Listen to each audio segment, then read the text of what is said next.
Hello everyone, it's Ada here. Thank you so much for stopping by.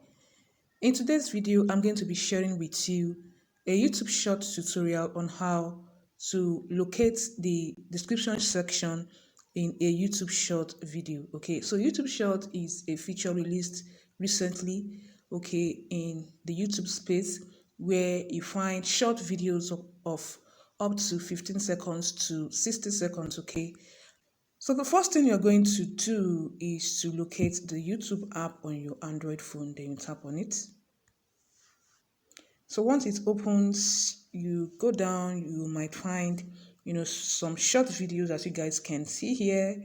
And you can also go here that says short to find some short videos. Okay, so let's go with the one here.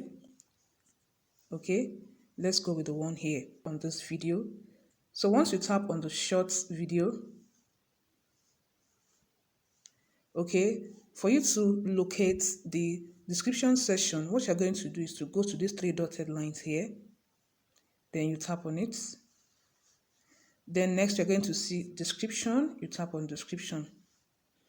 Okay, so here you find the description section, okay, of any YouTube short videos. Okay, so hope you found this tutorial helpful. Please, if you found it helpful, don't forget to like, share, and as well subscribe. Thank you for watching, and see you guys in my next one.